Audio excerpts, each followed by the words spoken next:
Good afternoon. मी मोहिनी कृष्णा प्रभू, सरकारी प्राथमिक विद्यालय भोपर कावडोंगरी, काणकोण, गोवा या शाळेत गेली 22 वर्षे शिकवते आणि 2008 साली मला नवनिर्मितीचा ट्रेनिंगसाठी इकडेच SCRT मध्ये निवडले होते आणि त्यावेळेला आमचे विवेक सर, गीता महाशब्दे, प्रीती मॅडम होत्या आणि त्यांनी आम्हाला हे सगळं वेगवेगळी खेळणी घेऊन TLM घेऊन आम्हाला त्यावेळी ट्रेनिंग दिलं होतं आणि आम्हाला त्यावेळी वाटलं का ही जर आम्हाला मिळाली असती तर आम्ही पण मुलांना असंच शिकवलं असतं. पण त्यांनी आम्हाला लगेच उत्तर दिलं आणि आम्हाला ती सगळी खेळणी आमच्या शाळेमध्ये एका पेटीमध्ये आम्हाला ती मिळाली आणि त्याच्यानंतर आम्ही मुलाला या TLM मधून शिकवायला सुरुवात केली आणि तो अनुभव खूपच वेगळा होता की मुलं एवढी आनंदाने खेळायची. मुलं नको नको गणित नको म्हणायची, ती मुलं हे गणित घेऊन बसायला लागली. सकाळी आल्याबरोबर ती पेटीच उघडून बसायला लागली. हा माझा अनुभव आहे नवनिर्मितीचा. आणि या पेटीमध्ये आम्हाला संख्यामाळ सरांनी दाखवल्याप्रमाणे ह्याच्यावरती एकेका रंगाचे 10 मणी आहेत, म्हणजे ते दशक आहेत आणि असे 10 भाग असून त्याच्यामध्ये 100 पर्यंतचे अंक आम्ही शिकवू शकतो मुलांना.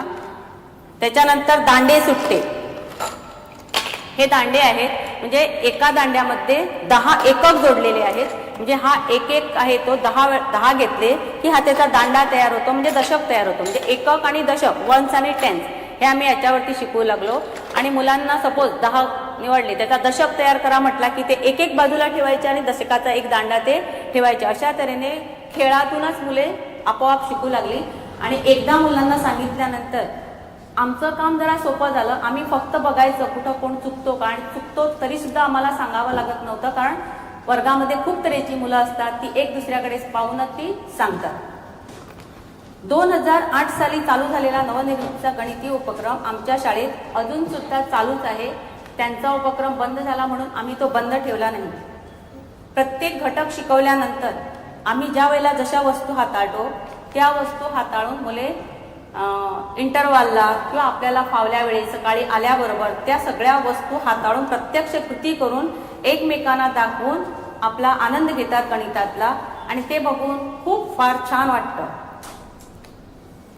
आधी मुलं म्हणायची आधी मराठी घेऊया, परिसर घेऊया, पण आता तसं नाही. आता मुलं फक्त म्हणतात काय, टीचर गणित आधी, म्हणजे त्यांना ह्या ऍक्टिव्हिटी करायला मिळतात. घरी काय असतं, मापनाचं वगैरे असेल तर पाणी वगैरे मोजून आणा म्हटलं तर पालक म्हणायचे पाणी कशाला टाकतो तू, असं म्हणायचे. पण आमच्या शाळेत तसं नाही. वेगवेगळ्या वस्तू ठेवल्यानंतर बालदी, तांब्या, बारीक मोठ्या, ते आम्हाला एक त्याच्यामध्ये मोजपात्र दिलेलं आहे 500 मिलीचं.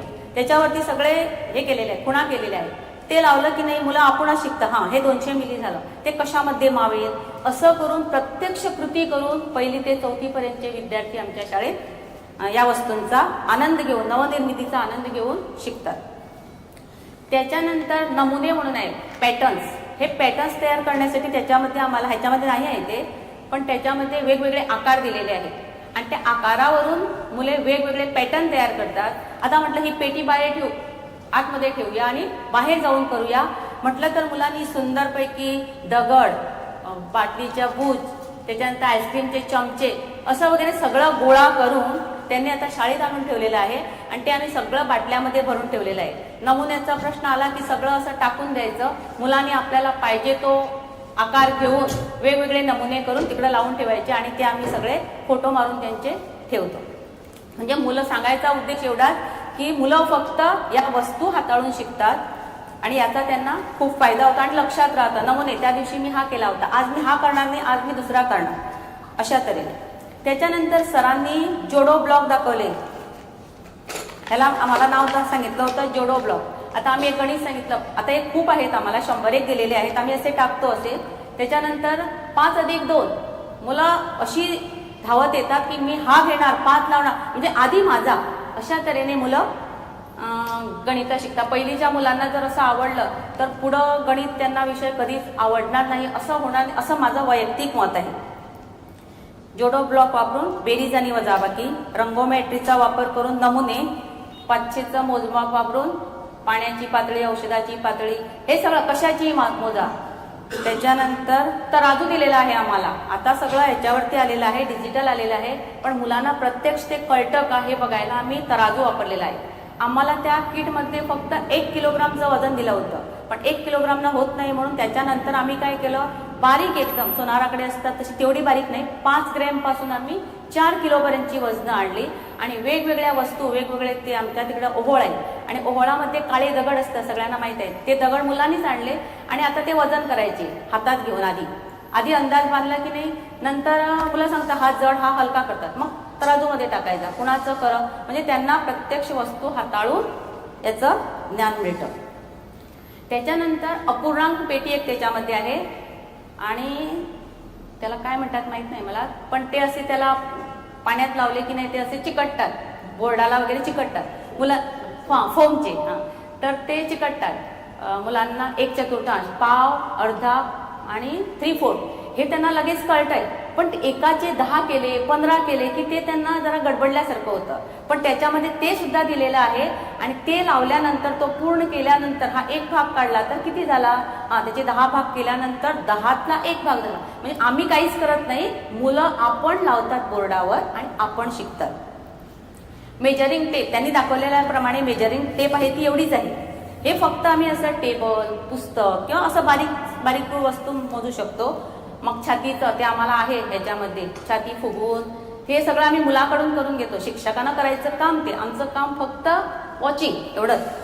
तर आता ग्राउंडवर गेल्यानंतर हा काही टेप पुरत नाही, मग काय करणार, आम्ही 60 मीटरचा टेप आणला, मोठा आणला आणि 4थीच्या मुलांना सांगितलं 1ली ते 3री ऑब्झर्वेशन पुढच्या वर्षी तुम्ही करायचं, असं म्हणजे वेगवेगळे आकार देऊन हे सगळं आम्ही मुलांकडून करून घेतलं आणि याच्यामध्ये मुलांना खरा आनंद मिळतो. आता आम्ही याच्या बोर्डावर शिकवलं 1 मीटर बरोबर 100 सेंटीमीटर नाही, तिकडं दाखवताना टीचर इकडे 100 पोचले, इकडं 1 मीटर झाला, आता हीच मोजायला लावली तर सगळी मुलं आनंदानं ती मोठी टेप इकड्यानं इकडं पकडलं तिकडं पकडलं, इकडे 1 मीटर झाला, मार्किंग केलं, असं करून मुलं प्रत्यक्ष तिकडे आमच्या शाळेत शिकतात. माझं हे वैयक्तिक काम, मी बाकीच्यांचं सगळ्यांचं हे करत नाही, पण हा मी चालू ठेवला.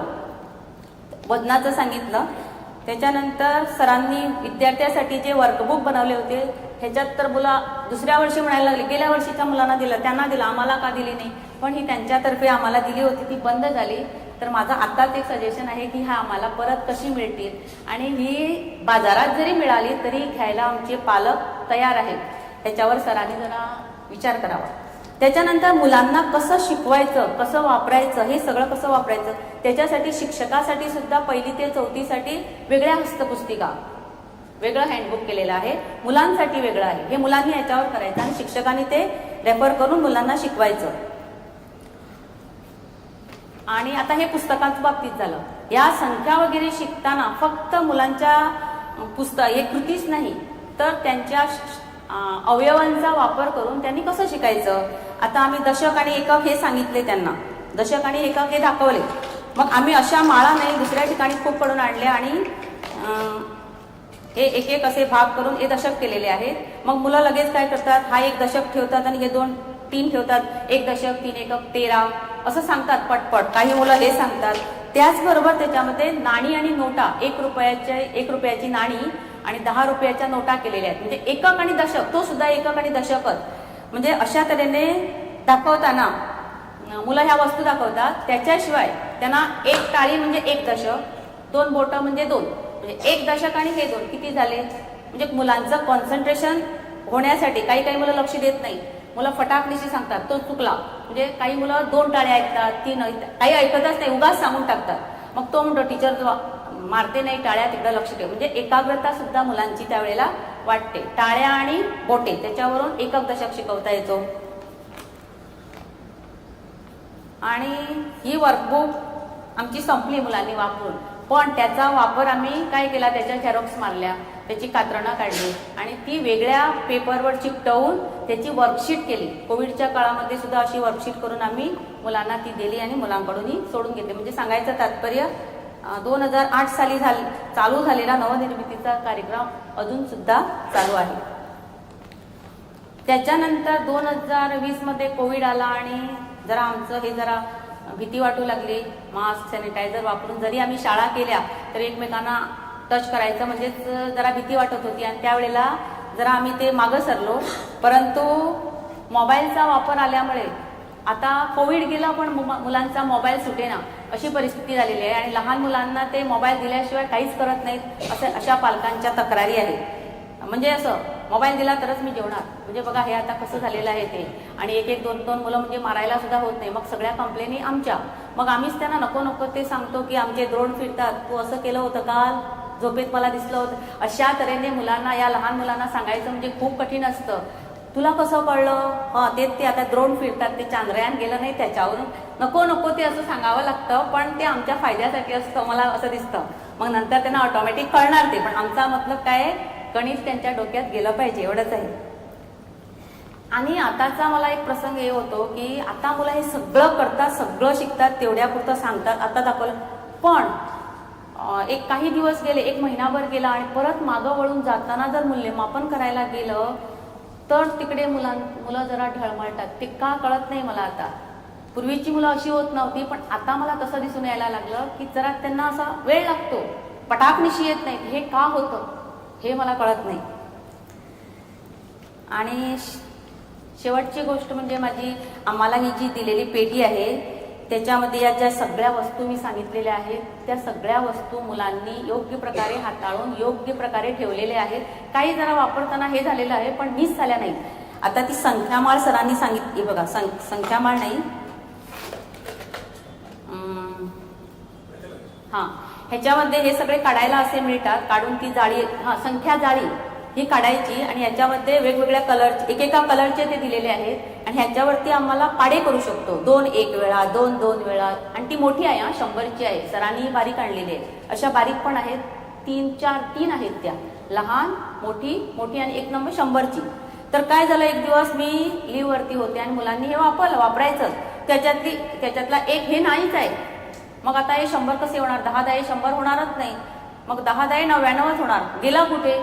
आता हे बाजारातून आणावं म्हटलं तर मिळत पण नाही. मग काय करणार? मग म्हटलं काल कुठं बसला होता तिकडे शोधा. मग कपाटाखाली गेलेला तो मिळाला. बघितलं ना आता तुम्ही.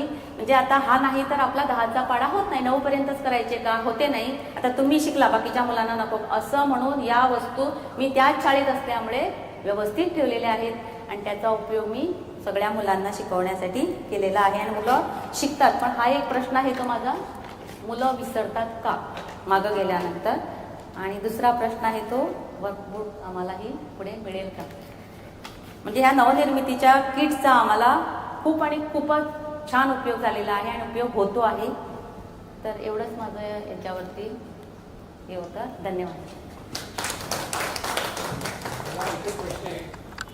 मुलं कुठे काय करतात? मी हे शिकवलेलं ना, हां त्याच्यामध्ये मुलं कुठेपर्यंत गेली आहेत. माझीच एक मुलगी आहे नाही, सॉरी, माझ्या शाळेतली विद्यार्थिनी शिकून टीचर होऊन माझ्याच बरोबर शिकवते. माझ्याच बरोबर. आता आम्ही दोघंही बरोबर शिकवतो. तिनं काल घातलेला आहे स्टेटस, चाइल्डहुड टीचर अँड हे घातलेला आहे स्टेटस. माझीच मुलं. एक हे आहे, काय सांगा पुढे, हां सगळे जातात. पण तो ग्रामीण भाग आहे, पालकांची तशी परिस्थिती नाही तरी सुद्धा ते शिकवतात. म्हणजे आम्ही कोर्स दिल्यामुळे त्यांची दिवसभर कामाला जायचं. आता आम्हालाही मिळतात ती मुलं, आमच्यावरच डिपेंड. आई वडील काही नाही, होल अँड सोल आम्ही. टीचर तू काही केलं तरी आम्ही विचारत नाही असे. मग आम्ही त्यांना आमचीच मुलं असेल तर आम्हाला वाईट वाटतं नाही, मग लोक हसतात वगैरे सांगून मग आम्हीच पालक पण बनतो आणि आम्ही टीचर पण बनतो, दोन्ही.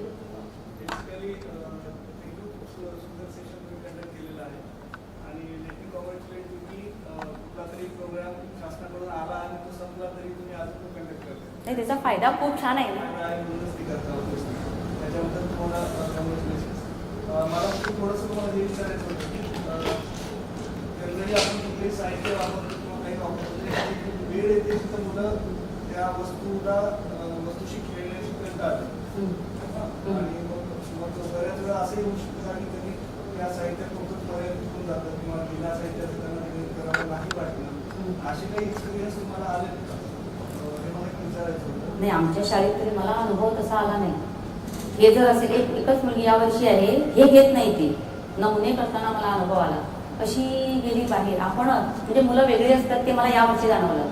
हे सगळं घेऊन करण्यापेक्षा ही देत नाही, मुलं अशी भांडतात नाही. ती बाहेर जाऊन तिनं फुलं, दगड आणि त्या काठ्या आणल्या आणि सुंदरपैकी लावल्या पॅटर्न करताना. म्हणजे वेगळं, म्हणजे हे नको मला, म्हणजे तुम्ही भांडतात नाही. आणि ती थंड मुलगी, थंड वातावरणामध्ये जाऊन तिनं आपलं वेगळं काहीतरी करून दाखवलं. मग आता मी म्हटलं काय तिचं बरोबर तुमचंही बरोबर, पण माझ्या पुरतं ठेवलं की हिनं काहीतरी वेगळं केलं म्हणून हिला काहीतरी दुसरं काहीतरी म्हणजे मार्क्स वगैरे त्याच्यामध्ये थॉट इज की ELM असं कुठले साहित्य असं आपल्या सगळ्यांसाठी आहे की ELM ही वस्तूपेक्षा त्या टीचरचा थॉट हां समोर यायला पाहिजे. त्यासाठी वस्तू काही पण असली तर चालेल, पण थॉट हां त्याला क्लिअर झाला की नाही.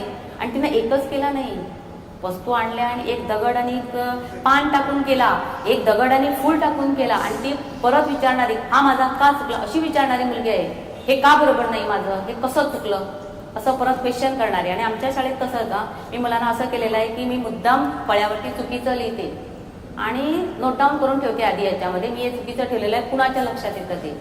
आणि हो, आणि त्याच्यात मुलं वाचतात की नाही सारखं टीचर तुझं ते चुकलं, तिकडं टेबलावर जाऊन बघ मी आधीच नोट डाऊन केलेलं आहे, तुझ्या लक्षात आलं, व्हेरी गुड, म्हणजे तुझी हे शक्ती चांगली आहे.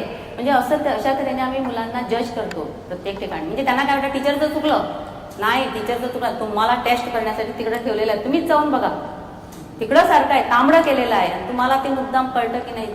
तसं आम्ही नमुने करताना आणि एक अनुभव सांगते. आम्ही शिक्षक वगैरे सगळे प्रार्थनेला पुढं उभा राहतो. आमच्या शाळेत एक इंग्लिश टीचर आहे, मी आणि अनेक टीचर आहे. तर ती राहिली, त्याच्यानंतर 2 मुली राहिल्या, त्याच्यानंतर मी राहिले, परत त्याच्यानंतर 2 मुली राहिल्या नाही, त्याच्यानंतर टीचर आली आणि राहिली. मग म्हटलं आता आमचा पॅटर्न बघा इकडे, बघितला मुलांनी काय चुकलं तर दुरुस्त करा म्हणून सांगितलं. मग त्याने त्या एका मुलीला उचलून असं काढून तिकडे नेला. मग आता काय झाला, टीचर मुलगी, मग पॅटर्न बरोबर झाला. म्हणजे तिकडं सुद्धा प्रार्थनेला राहिलेल्या ठिकाणी मुलांना सहज चालता बोलता जे डोक्यात येतं ते आम्ही बोलून टाकतो आणि त्याच्यातून मुलं मग कुठंही गणित घेतलं की अधिक दुसऱ्या तऱ्हेने असं आमचं चालता बोलता. टीव्हीवर एक सिरियल होता नाही तसं असतंय. शेतातून जाताना कवितेचं नाव काय, तो स्पेलिंग काय, ऍडव्हेंचर येतच नव्हता, चर येतच नव्हता, चर झालं. मग ते PURE करून मग ते शिकवलं. म्हणजे घरी त्यांचं काहीच होत नाही, पालक शिकलेले नसतात नाही, त्याच्यामुळे आम्हाला खूप प्रॉब्लेम होतो. होल अँड सोल आम्हीच त्यांची. थँक्यू. ओके.